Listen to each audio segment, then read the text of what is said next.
Bonjour à tous. Matthieu chapitre 7. Matthieu chapitre 7, verset 1. Nous lisons ce qui sera le thème du sermon aujourd'hui. Matthieu 7, verset 1. Ne jugez point afin que vous ne soyez point jugés. C'est un appel, une exhortation qui est reprise tout au long de la Bible. Par exemple, Jacques chapitre 4, verset 11, nous dit de ne pas parler mal les uns des autres. Jacques 4, verset 11, il nous est exhorté de ne pas parler mal des uns et des autres. Ne pas juger, c'est difficile, car l'être humain aime donner des opinions sur tout, sur n'importe quoi et sur tout le monde. Et ce n'est pas parce qu'on est dans l'Église que nous faisons exception. Demandez à quelqu'un ce qu'il pense de quelqu'un d'autre. Il aura toujours quelque chose à vous dire. Toujours. Qui peut d'entre vous dire qu'il ne s'est jamais laissé aller à critiquer qui que ce soit après avoir quitté l'Assemblée, ou après une réunion familiale, ou encore après une réunion de travail? Aujourd'hui, nous ferons une étude sur le jugement. Il y aura trois parties. Première partie, nous poserons la question de savoir pourquoi l'être humain a cette tendance naturelle à juger et à se comparer aux autres. Pourquoi cette tendance naturelle? En deuxième partie, nous verrons pourquoi il ne faut pas le faire, pourquoi il ne faut pas agir ainsi. Et en troisième partie, nous verrons que Jésus-Christ n'interdit pas tout jugement. Le fait que l'on doit éviter de juger n'interdit pas l'exercice du discernement. Premièrement, interrogeons-nous de savoir pourquoi l'être humain a cette tendance naturelle à juger les autres et à se comparer aux autres. Pourquoi avons-nous tous cette tendance naturelle? Il y a des mécanismes psychologiques qui nous poussent à juger et à critiquer notre prochain. Porter un jugement sur les autres est une façon de nous rassurer. C'est une tendance naturelle que nous avons tous et toutes. Quand nous pointons, quand nous pointons du doigt les imperfections d'une autre personne, nous ne sommes pas en train de pointer nos propres failles. Juger et critiquer les autres présente un avantage, celui d'éviter de s'analyser soi-même. De plus, juger, condamner, médire, critiquer permet de se sentir supérieur, de se trouver meilleur que la personne ou du groupe de personnes que l'on juge. Si je condamne, si je critique, si je juge, c'est que je me pense supérieur. Juger, critiquer, mal parler de son prochain, ça a un avantage. Ça a l'avantage d'être facile.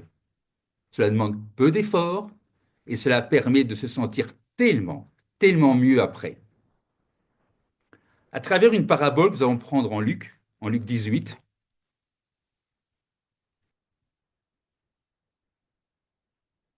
Luc 18, Christ donne l'exemple d'un homme persuadé d'être juste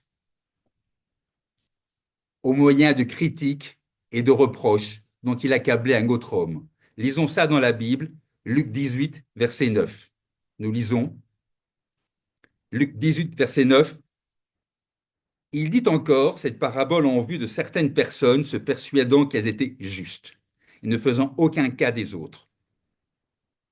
Verset 10. Deux hommes montèrent au temple pour prier. L'un était pharisien et l'autre publicain. Le pharisien debout priait ainsi en lui-même. Ô Dieu, je te rends grâce de ce que je ne suis pas comme le reste des hommes, qui sont, eux, ravisseurs, injustes, adultères, ou même comme ce publicain. Je jeûne 2 fois par semaine. Je donne la dîme de tous mes revenus. Qu'est-ce que nous lisons? Nous lisons que cette personne, ce pharisien, le pharisien de cette parabole, s'imagine ne pas être comme le reste des hommes. Il le dit lui-même. Le reste des hommes qui ont tellement de péchés en eux. Et penser ainsi devait le rassurer. Le pharisien avait des raisons, il a des raisons objectives d'être satisfait de ses actes. C'est un homme respectueux des commandements de Dieu, c'est pas mal.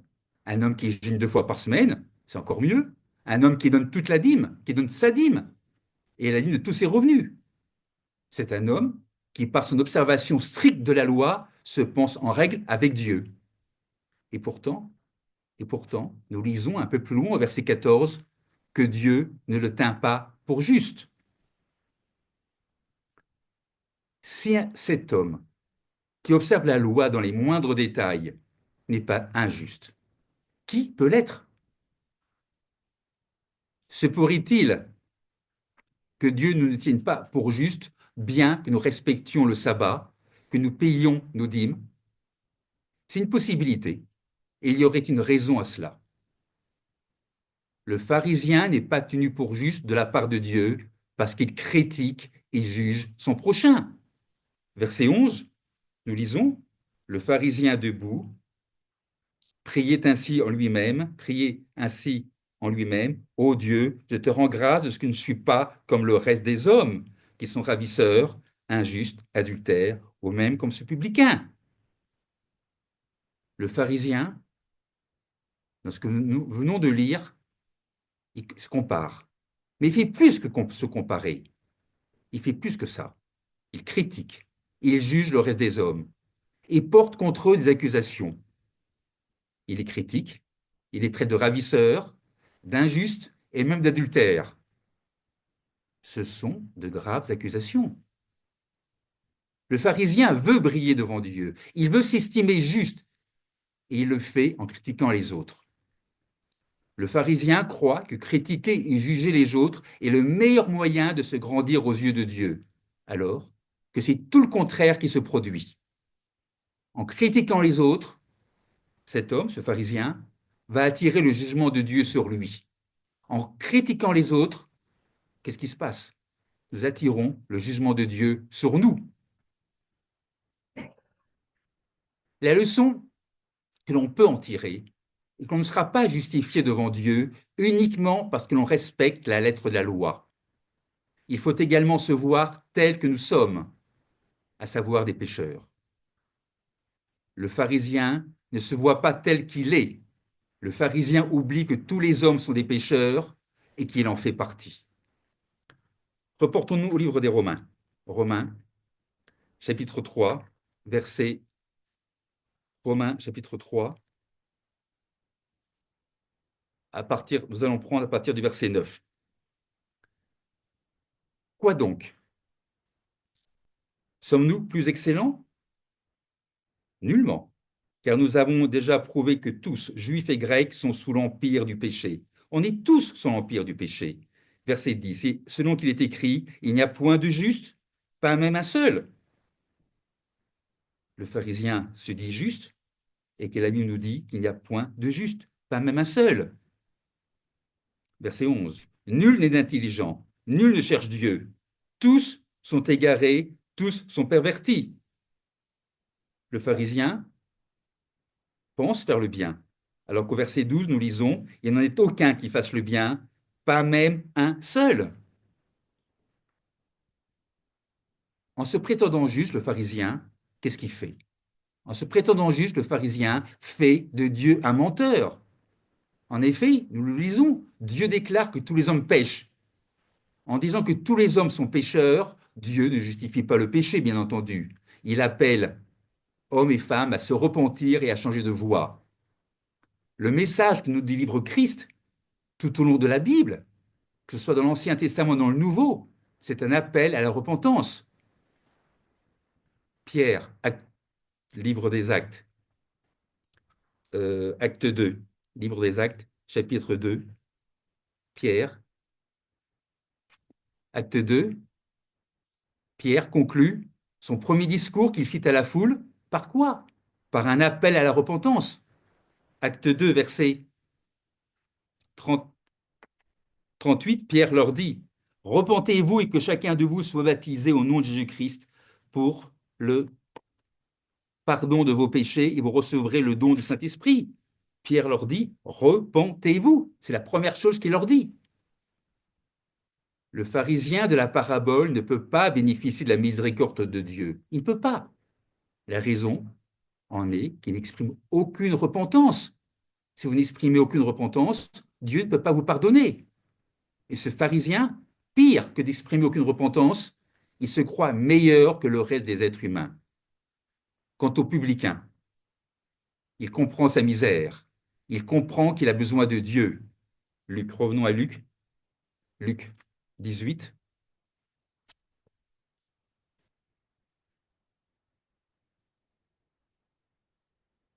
Luc 18, verset 13, nous lisons: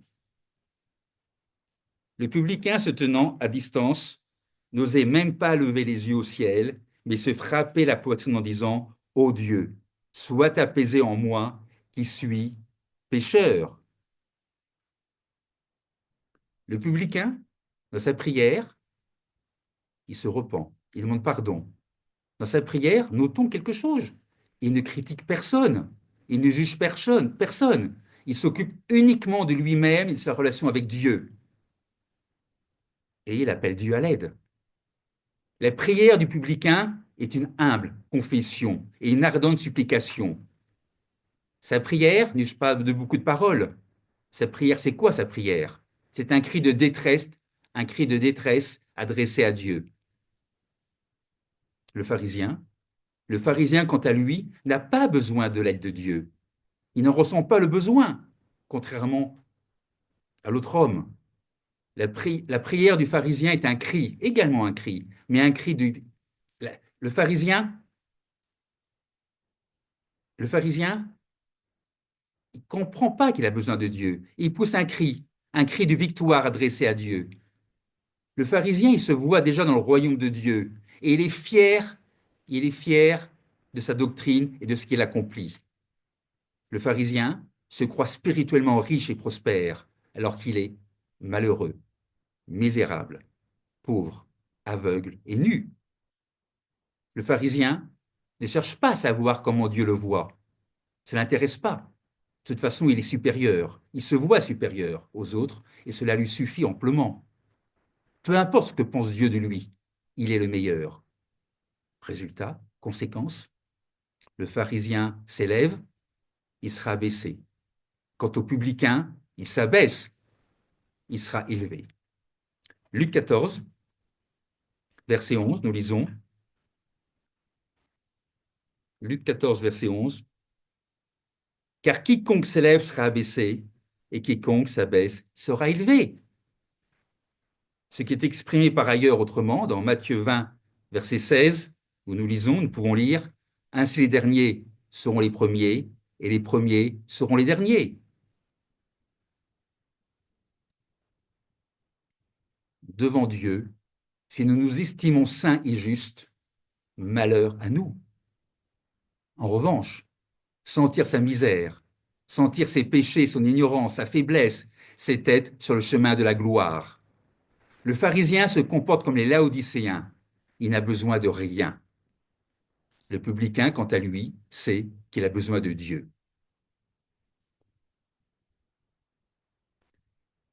La tendance, la tendance naturelle que nous avons tous à juger les autres, elle nous vient d'où, cette tendance? Elle nous vient d'un archange qui était parfait en tout point. Il s'agit de Lucifer, qui était d'une étonnante beauté, nous dit la Bible, et d'une grande majesté. C'est ce qu'on peut lire en Ézéchiel, chapitre 28. Je ne vais pas m'y reporter. Lucifer se laissa aller à l'orgueil. Il se mit à juger Dieu. Il se mit à critiquer Dieu, à l'évaluer. Il se dit en lui-même qu'il pourrait faire aussi bien que Dieu. Non, pas aussi bien, mais mieux que Dieu. Ne critiquons pas, ne critiquons pas, ne nous comparons pas. La comparaison prend ses racines dans le besoin de s'évaluer par rapport aux autres. La comparaison cherche à relativiser le problème, les problèmes que l'on a, que l'on vit, ou les difficultés que l'on traverse. La comparaison est dangereuse. Il y a une phrase que nous entendons tous, et je l'entends souvent, trop souvent. Une phrase qui peut nous conduire à de nombreux péchés. Cette phrase, je vais vous la donner. C'est la phrase suivante: Tout le monde le fait, alors pourquoi pas moi? Tout le monde le fait, alors pourquoi pas moi?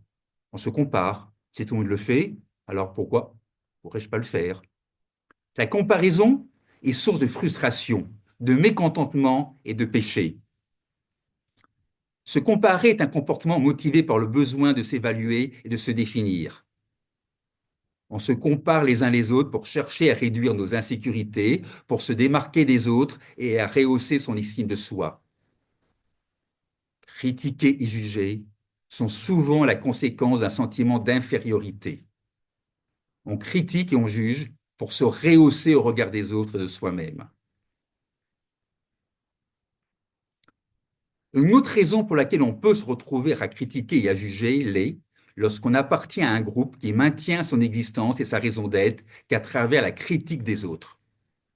Par mimétisme, par besoin d'appartenance à un groupe, on adopte la manière de faire du groupe. Agir ainsi traduit généralement un manque d'estime de soi et un besoin d'être admiré et remarqué par le groupe auquel on se rattache, alors qu'il faut rechercher non pas l'admiration du groupe, mais de Dieu. Il y a une autre raison qui nous pousse à juger et à critiquer les autres. Cette autre raison est qu'on jugerait, soi-disant, j'ai souvent entendu, notre prochain pour son bien. On le fait pour le bien de notre prochain, pour le bien de l'autre. Certains prétendent et se plaisent à juger leur prochain au motif qu'ils le font pour le bien de leur prochain. En réalité, je vais vous le dire, ils le font surtout pour se persuader de leur propre justice. Nous ne devons pas juger. Au lieu de cela, nous devons nous encourager. Dieu nous demande de nous encourager les uns les autres. Au paralytique, Christ lui dit quoi? Au paralytique, Christ lui dit, prends courage. Matthieu 9, verset 2. À une femme qui souffrait d'hémorragie depuis 12 ans, Christ lui dit également de prendre courage. Je donne la référence, Matthieu 9, verset 22. Il est facile de condamner, il est facile de juger, il est plus difficile d'encourager. Dire à quelqu'un de prendre courage, c'est l'inverse de le juger, c'est l'inverse de le critiquer et de le rejeter. On peut faussement croire que comparer, juger ou encore critiquer n'est pas négatif, que ce serait même constructif. En effet, la comparaison peut nous aider à mieux nous connaître. Les comparaisons nous aident également à mesurer nos propres actions par rapport à celles des autres. Par exemple, lorsque nous voulons savoir si nous effectuons bien notre travail, nous aimons comparer notre travail à celui des autres. C'est la nature humaine, on se compare. Le résultat de ces comparaisons est souvent négatif. Si on fait mieux son travail que les autres, qu'est-ce qui se passe? On en tire orgueil. Et si on le fait moins bien, qu'est-ce qui arrive? C'est la dépression qui nous guette. Alors évitons de comparer. Que ce soit juger les autres ou se comparer les autres, ce sont des habitudes malsaines. Le problème de la comparaison, c'est qu'on trouvera toujours une personne plus belle, plus forte ou plus efficace que nous. Et de ce fait, on aura du mal à être en paix avec soi-même. Voilà le problème de la comparaison. À trop se comparer, on perd de vue notre authenticité et notre essence. Dans Blanche-Neige, on a tous lu Blanche-Neige. Dans Blanche-Neige, la reine demande tous les matins au miroir magique si elle est la plus belle. La reine recherche la comparaison. Et quand elle apprend qu'elle n'est pas la plus belle, elle devint folle de rage quand elle a appris que Blanche-Neige l'a surpassée en beauté. Et ça la conduira à vouloir conduire un crime. Dans la Bible, Blanche-Neige n'est pas une histoire qu'on trouve dans la Bible. Dans la Bible, il y a une histoire, peut-être pas comparable, mais qui revient au même. L'histoire de Saül. Le roi Saül fut comparé au jeune David. Résultat est que Saül fut rongé par la jalousie. Juger les autres est un péché. Se comparer est également un autre péché. La comparaison pousse à pécher. La comparaison mène à la dépression et même au suicide. On le voit bien avec l'histoire de Saül. La comparaison pousse Saül à vouloir tuer David. On peut lire ça dans la Bible. Reportons-nous au premier livre de Samuel, 1 Samuel, 1 Samuel 18.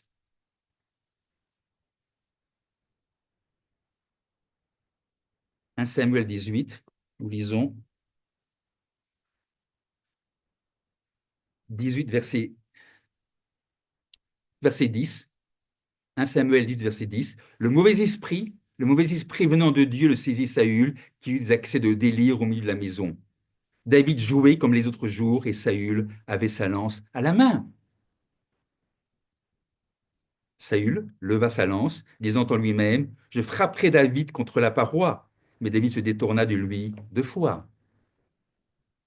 La comparaison conduisit le roi Saül à la satisfaction.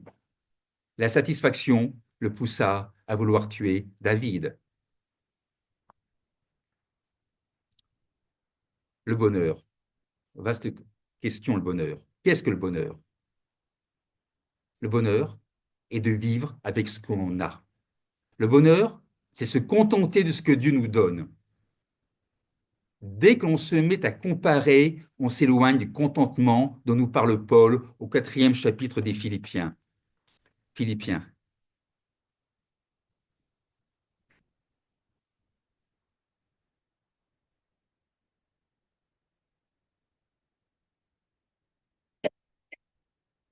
Philippiens 4, verset 11. Ce n'est pas en vue de mes besoins que je dis cela, car j'ai appris à être content dans l'état où je me trouve. C'est ça le bonheur. Verset 12. Je sais vivre dans l'humiliation et je sais vivre dans l'abondance. En tout et partout, j'ai appris à être rassasié et à avoir faim et à être dans l'abondance et dans la disette. Je puis, comment peut-il faire ça? Je puis tout par celui qui me fortifie. Reportons le livre de Jean, Jean 21.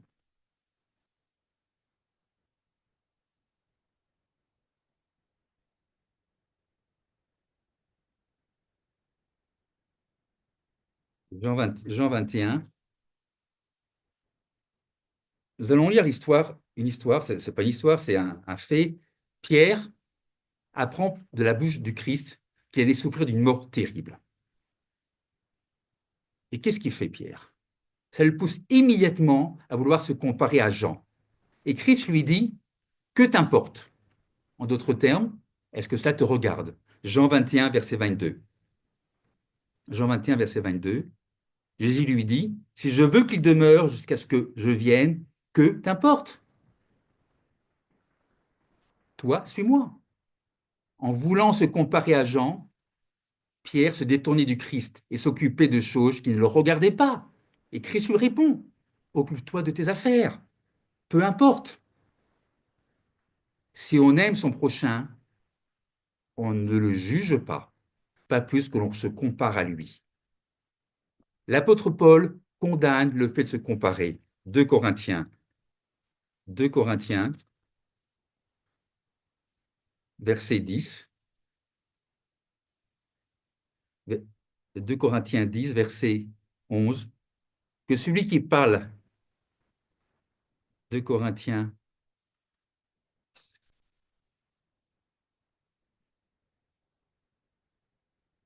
2 Corinthiens, chapitre 10, verset 12, nous n'osons pas nous égaler, nous n'osons pas nous égaler ou nous comparer à quelques-uns de ceux qui se recommandent eux-mêmes. Mais en se mesurant à leur propre mesure et en se comparant à eux-mêmes, ils manquent d'intelligence. Verset 13. Pour nous, nous ne voulons pas nous glorifier outre mesure. Nous ne voulons pas nous glorifier outre mesure, mais seulement de la limite du champ d'action que Dieu nous a assigné en nous amenant jusqu'à vous. Juger, juger et comparer font de nous des enfants immatures. Oui, ça fait de nous des enfants immatures. Ce qui compte dans la vraie vie, qu'est-ce qui compte dans la vraie vie? Ce ne sont pas les likes ou les mentions j'aime, ou encore les pouces levés que les gens recherchent désespérément sur les réseaux sociaux. C'est pas ça qui compte dans la vraie vie. Ce qui compte dans la vraie vie, ce n'est pas ce que les autres pourraient penser de nous, mais ce que Dieu pense de nous.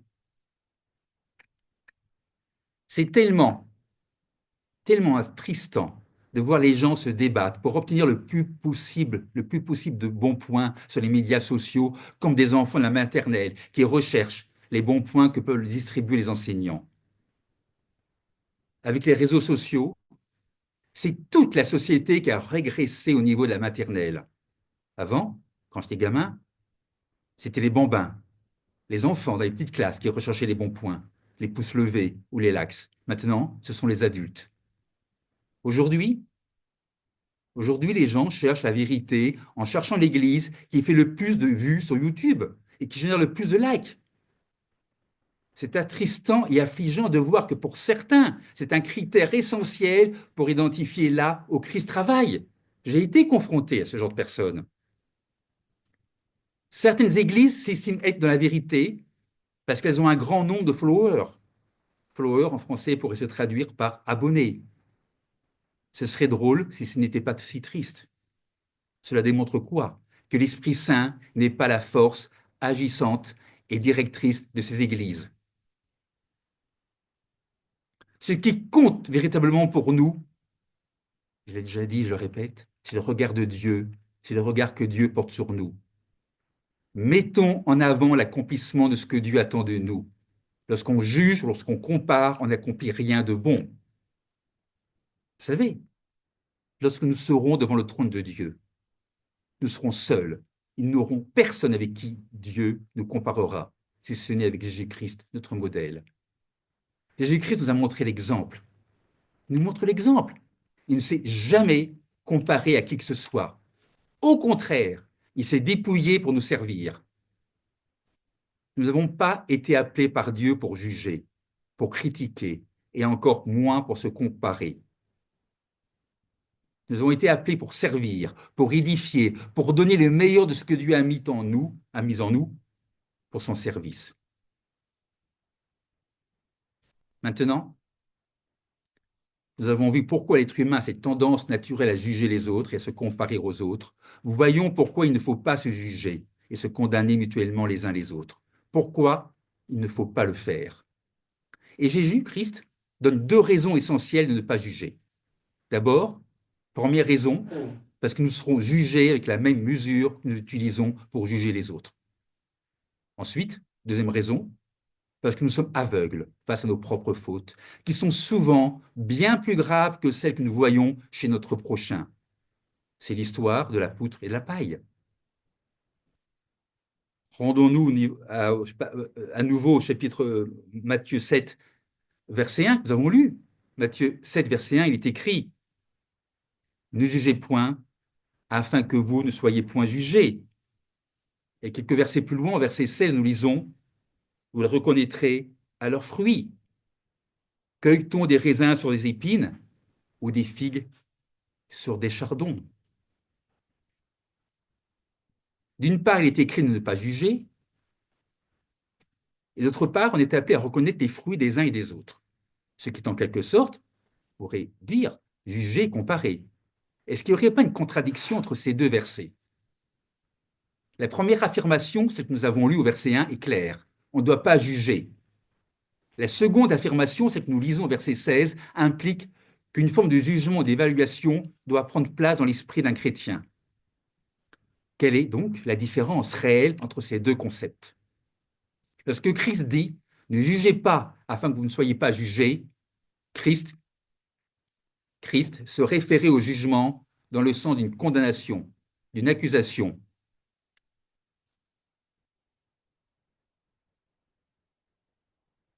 D'une accusation en sorte d'une déclaration de culpabilité.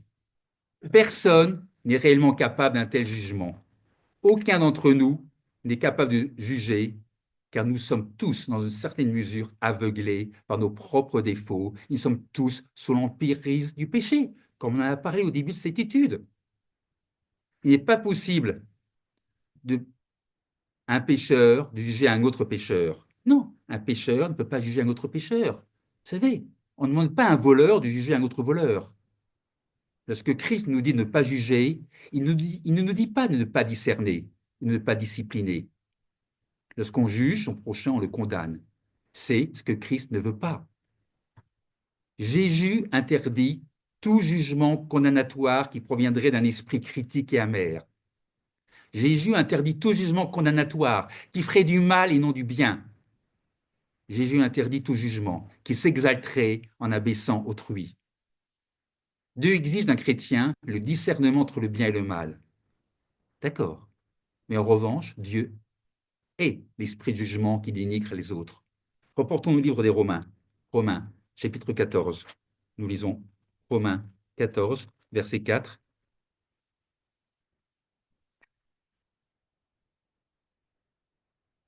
Qui es-tu, toi, qui juge un serviteur d'autrui, s'il se tient debout ou s'il tombe? Cela regarde son maître, mais il se tiendra debout car le Seigneur a le pouvoir de l'affermir.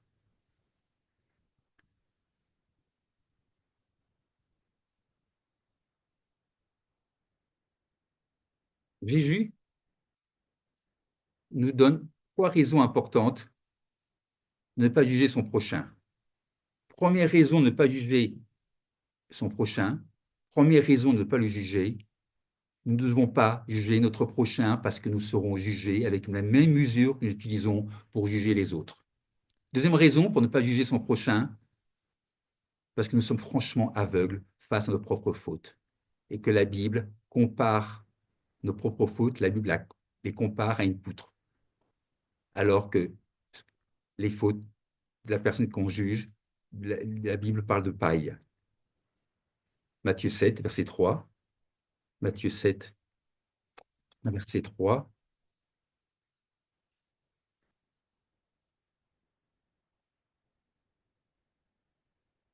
Pourquoi vois-tu la paille qui est dans l'œil de ton frère et n'aperçois pas-tu la poutre qui est dans ton œil? Ou comment peux-tu dire à ton frère, laisse-moi ôter une paille de ton œil, toi qui as une poutre dans le tien? Verset 5. Hypocrite, ôte premièrement la poutre de ton œil, et alors tu verras comment ôter la paille de l'œil de ton frère. Il y a une troisième raison pour laquelle nous ne devrions pas juger notre prochain. La troisième raison de ne pas juger est que juger, critiquer ou médire n'édifie pas celui ou celle que l'on juge. 1 Corinthiens 14.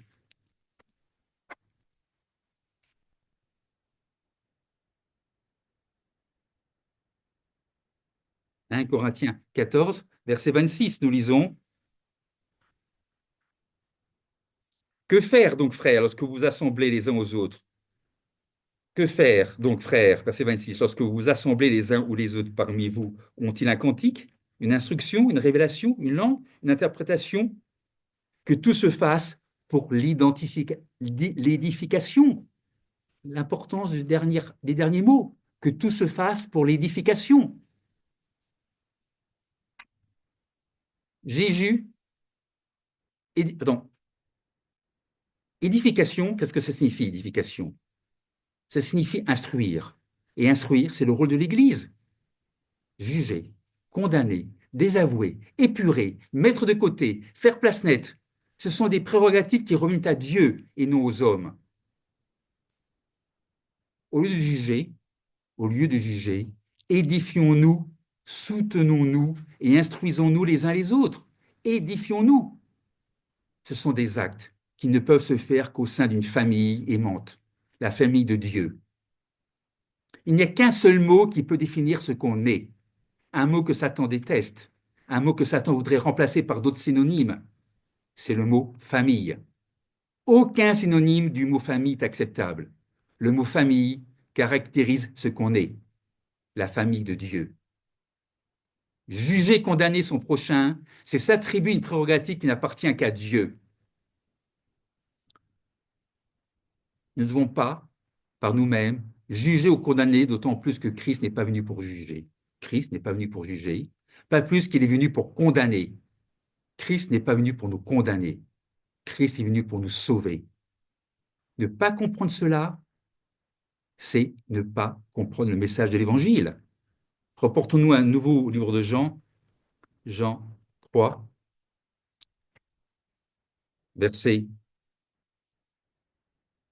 17. Dieu, en effet, n'a pas envoyé son Fils dans le monde pour qu'il juge le monde, mais pour que le monde soit sauvé par lui. Celui qui croit en lui n'est point jugé, mais celui qui ne croit pas est déjà jugé, parce qu'il n'a pas cru au nom du Fils unique de Dieu. Et ce jugement, c'est que la lumière, on en a parlé dans la sermonnette, étant venue dans le monde, les hommes ont préféré les ténèbres à la lumière parce que leurs œuvres étaient mauvaises. L'objectif de Dieu n'est pas de nous condamner. Si ce n'est pas l'objectif de Dieu, pourquoi nous devrions condamner les autres? L'objectif de Dieu n'est pas de nous condamner, mais de nous sauver. 1 Timothée. 1 Timothée.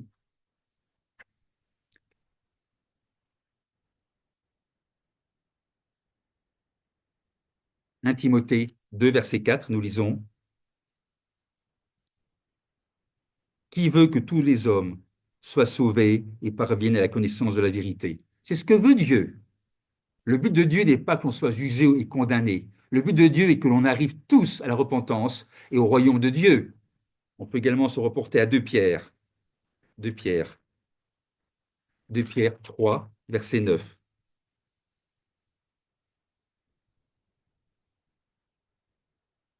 Le Seigneur, le Seigneur ne tarde pas. 2 Pierre 3, verset 9. Le Seigneur ne tarde pas dans l'accomplissement de la promesse, comme quelques-uns le croient, mais il use de patience envers vous, ne voulant pas, ne voulant pas qu'aucun périsse, mais voulant que tous arrivent à la repentance. C'est une réaction naturelle de s'empresser d'accuser son prochain lorsque nous voyons les méfaits dont il se rend coupable. C'est une réaction naturelle. On accuse son prochain, on le juge, on le condamne, tout en étant aveugle à nos propres actions mauvaises. Et en pointant du doigt notre prochain, on oublie quoi? On oublie que Dieu est au courant de tout. Dieu voit tout. Il voit ce que fait notre voisin, mais également il voit ce que nous faisons. Il connaît nos pensées. Il est écrit au verset 2 de Luc 12, il est écrit, il n'y a rien de caché qui ne doive être découvert, ni de secret qui ne doivent être connus. Si Dieu, pour le moment, ne juge pas, de quel droit aurions-nous le droit de juger et condamner notre prochain? De quel droit? Lorsqu'on juge et condamne son, son prochain, on lui enlève littéralement un droit essentiel qui lui appartient. On lui enlève la possibilité de se repentir. Et enlever la possibilité à quelqu'un de se repentir, c'est agir plus durement que Dieu qui offre à nous tous la possibilité de repentir, quelles que soient les fautes que nous aurions pu connaître. Quelles que soient les fautes que nous aurions pu commettre. En s'adressant à l'église de Thyatire, dans l'Apocalypse 2, Dieu parle d'une femme prophétesse, une dénommée Jézabel, à qui Dieu donna le temps de se repentir de son impudicité. Et même, une fois le temps écoulé de son repentir, il fut donné encore à l'église de Thyatire la possibilité de se repentir au travers d'une grande tribulation. C'est Apocalypse 2, verset 18, je ne vais pas m'y reporter. Dieu veut que personne ne périsse pour la vie éternelle. C'est Satan qui voudrait nous voir périr. Maintenant, nous avons vu différentes raisons de ne pas juger. Interrogeons-nous sur la différence, et ce sera la troisième partie, qu'il y a entre le jugement et le discernement, la troisième partie de l'étude. Différence entre le jugement et le discernement. Ne pas juger, ne pas critiquer, ne pas condamner, n'interdit pas de développer en nous la capacité de discernement. Nous ne devons pas juger, critiquer ou condamner autrui. En revanche, nous devons discerner. C'est la troisième et dernière partie de l'étude. Elle porte sur le discernement. Développons notre capacité du discernement. La Bible nous dit de ne pas juger, de ne pas critiquer ou encore de ne pas condamner. Les enseignements des Écritures, nous avons lus, sont très clairs à ce sujet. En revanche, les chrétiens ont l'obligation d'utiliser leur esprit avec sagesse et de développer leur capacité de discernement. Paul nous appelle à discerner. Romains 12. Romains 12, verset 1. Je vous exhorte donc, frères, par les comparaisons de Dieu, à offrir vos corps comme un sacrifice vivant, saint, agréable à Dieu, ce qui sera de votre part un culte raisonnable. Verset 2 maintenant. Ne vous conformez pas au siècle présent, mais soyez transformés par le renouvellement de l'intelligence, afin que vous discerniez, afin que vous discerniez quelle est la volonté de Dieu, ce qui est bon, agréable et parfait. Discerner dans tous les domaines exige une étude constante de la Bible et du monde qui nous entoure. Paul a trouvé des gens qui agissaient ainsi lorsqu'il s'est rendu à Bérée, acte 17.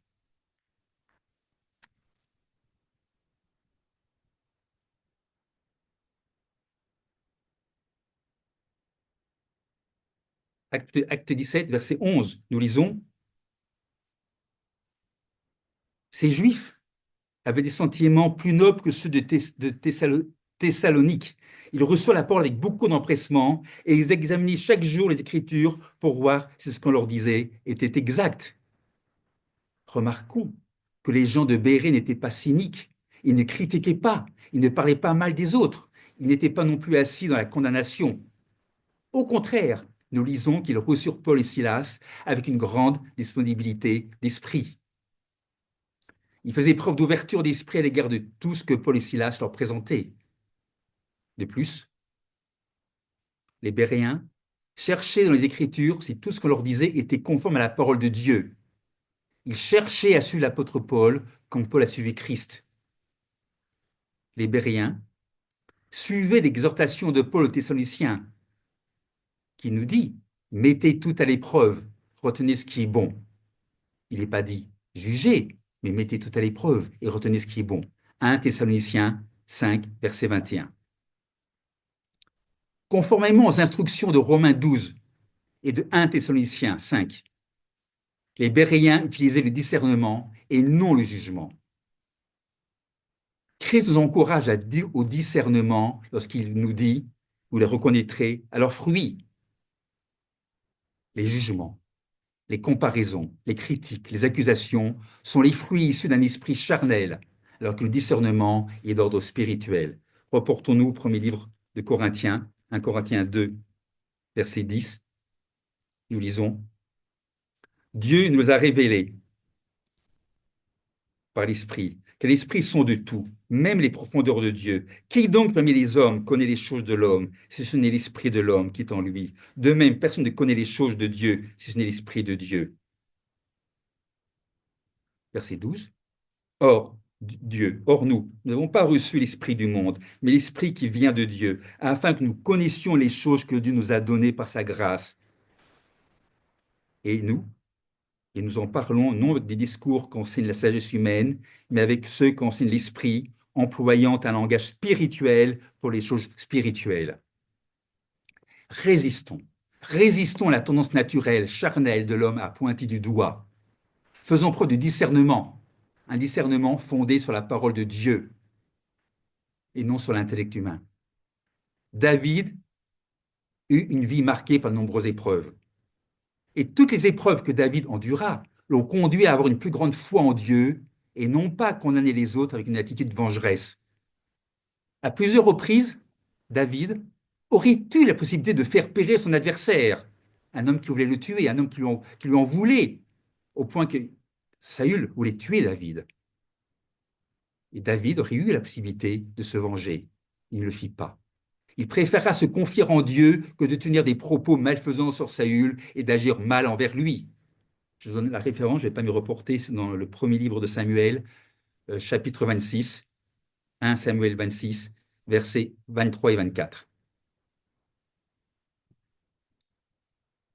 Quoi qu'on puisse dire sur nous, quoi qu'on puisse entendre sur nous, ne jouons pas le jeu de l'adversaire, ne rendons pas le mal pour le mal, confions-nous en Dieu. Le Nouveau Testament nous apprend ce qu'un chrétien converti désire pour son ennemi. Qu'est-ce qu'on doit vouloir pour son ennemi? On doit vouloir la repentance et le changement de cœur. Accuser et condamner est incompatible avec ce désir. Dieu est notre juge. Nous ne sommes pas juges de nos frères et nos sœurs en Christ. Dieu seul est juge. Dieu ne nous appelle pas à juger, à condamner, à exclure, à infliger des tourments et des souffrances aux uns et aux autres. Dieu ne nous invite pas à juger.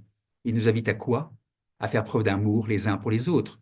Premier livre de Pierre, 1 Pierre.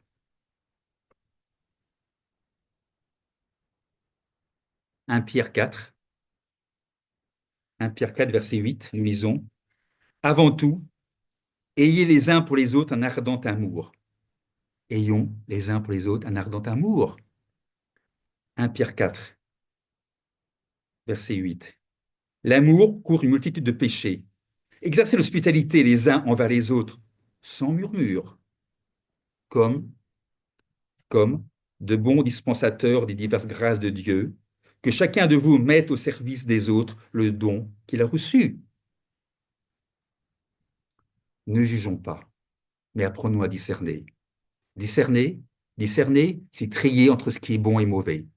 Discerner ne peut se faire qu'à la condition de se laisser guider par l'Esprit de Dieu. Renoncer au jugement n'implique pas la différence et la passivité. Bien au contraire, nous devons nous soucier des autres, les aider, les conseiller d'autant plus si on les voit prendre un mauvais chemin. Vous savez, le jugement, c'est quoi le jugement? C'est pousser quelqu'un quand il est au bord de la falaise. C'est ça le jugement. Quand quelqu'un est au bord de la falaise, on le pousse, alors que nous devrions l'aider à sortir de l'endroit où il est. Il est écrit au chapitre 18 de Matthieu, si ton frère a péché, va et reprends-le entre toi et lui seul. Si ton frère a péché, Matthieu 18, va et reprends-le entre toi et lui seul. Il n'est pas écrit juge et condamne. Il est écrit reprends-le, c'est-à-dire aide-le. Il n'est pas non plus écrit va te plaindre de lui à d'autres personnes. Faire ça, c'est pas biblique. Il est écrit va et reprends-le entre toi et lui seul.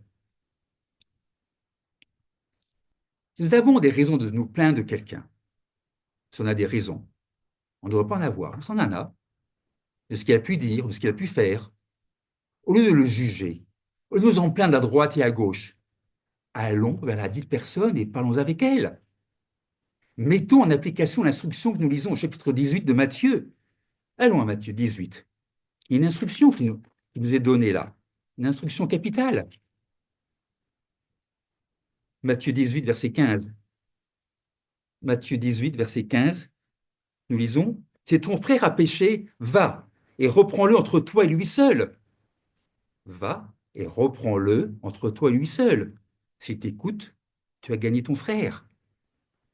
Avant qu'une affaire se règle en présence de deux ou trois témoins, assurons-nous de faire ce qui est demandé au verset 15 de Matthieu 18. Renoncer au jugement ne signifie pas qu'on ne prenne jamais de mesures coercitives si quelqu'un vient être surpris en quelque faute. Le péché n'est pas tolérable au sein de l'Église. Et si l'on voit que quelqu'un pêche, redressons-le. Guidons la personne avec douceur dans son intérêt et celui de l'Église. Redresser ne signifie pas juger, condamner ou exclure. Galates, livre des Galates. Galates 6. Galates 6, verset 1. Frères, si un homme vient à être surpris en faute, vous qui êtes spirituels, redressez-le avec un esprit de douceur. Prends garde à toi-même, de peur que ne sois aussi tenté. Ce n'est pas parce que la Bible nous dit de ne pas juger, de ne pas critiquer ou encore de ne pas condamner qu'on doit fermer les yeux et laisser aller les choses. La vie chrétienne n'est pas une vie de repli sur soi-même. Au chapitre 4 du deuxième livre de Timothée, Paul dit à Timothée de reprendre, de réprimander, d'exhorter avec patience et souci d'instruire. Reprendre. Timothée, premier livre des Thessaloniciens, chapitre Timothée. Non, oui, Timothée, quand Timothée nous dit ça au chapitre 4, reprendre, réprimander, exhorter, ne signifie pas juger, mais aider son prochain. Il nous faut nous soucier des uns et des autres. Comment? 1 Thessaloniciens, chapitre 5. 1 Thessaloniciens, chapitre 5, verset 14. Nous, nous en prions aussi, frères. Avertissez ceux qui vivent dans le désordre. Consolez ceux qui vous sont abattus. apporter les faibles, user de patience envers tous. Agissons ainsi, nous aurons l'assurance d'être dans le royaume de Dieu. Il est écrit, vous le reconnaîtrez à leurs fruits. Le premier fruit, le premier des fruits, c'est quoi? C'est l'amour. Et l'amour ne juge pas. L'amour cherche à aider ceux et celles qui ont besoin d'aide. Ne critiquons pas. Ne parlons pas en mal de notre prochain. Ne jugeons pas, mais en revanche, faisons appel au discernement. Le discernement nous aide à différencier le bien du mal et la vérité de l'erreur. Le discernement fait appel à l'Esprit de Dieu. Je vous souhaite à tous et à toutes un excellent sabbat.